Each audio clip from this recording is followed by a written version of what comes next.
Hi there everyone, my name's Celia Tucker. I've been invited to speak today about as a woman working in agriculture and living in rural Victoria, probably like many of you.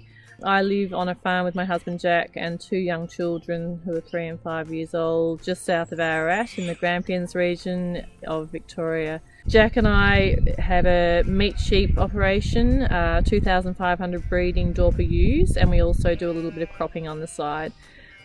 I grew up on a farm just south of here, and so rural living is very much a part of who I am. I've always had an absolute passion for conservation and how we manage our rural landscapes. So as a result, I went off to university and studied natural resource management.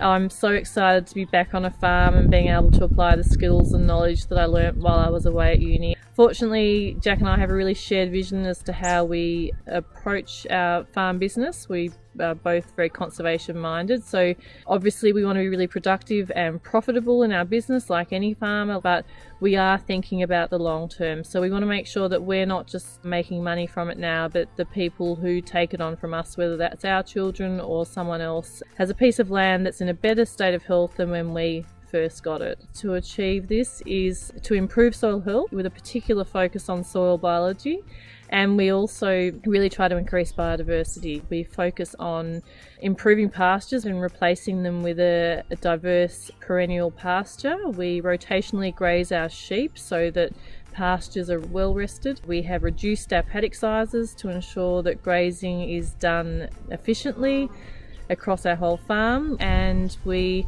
each year do some kind of land care project. So we plant trees somewhere on our farm to increase the number of trees that we have across our landscape.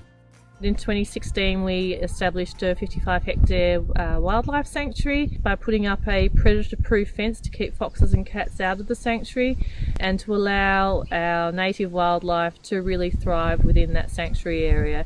And we've already seen some fantastic results there. We're seeing all sorts of little critters, we're seeing reptiles, we're seeing fantastic bird life, and we've also introduced the southern brown bandicoot to the sanctuary, which was really a really exciting opportunity.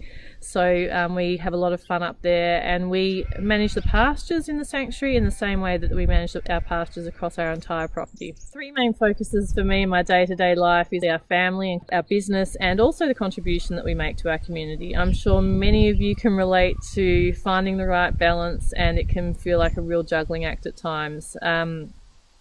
One thing I think as females working in rural Australia, we become really good multitaskers because we have all these different things that we need to accommodate for. My husband and I recognise that our children are going to grow up really quickly, so we've tried to set our business up so that they're very much included wherever possible. Jack and I are both so grateful that our children are having the opportunity to grow up on a farm and live in the country like we both did.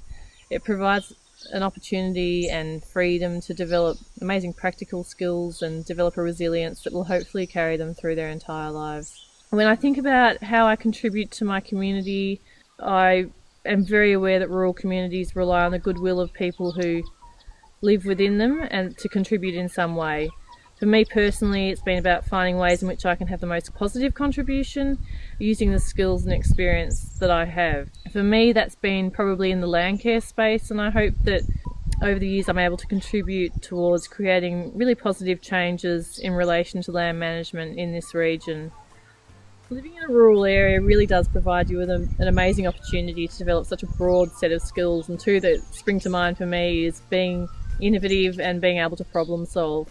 I've also learnt over the years how important it is to surround yourself with people who are supportive and encouraging of what you want to achieve, and people that you can trust. I think this allows us all to really get ahead. I've also learnt to believe in yourself and to ask for help when you need it, and to listen and learn from other people's stories. I think rural Australia is made up of so many wonderful stories, and I think by sharing these stories, it allows us all to connect in our day-to-day lives and gives us the strength and the inspiration to go away and achieve all those goals that we have in mind. Thank you so much for listening to my story today.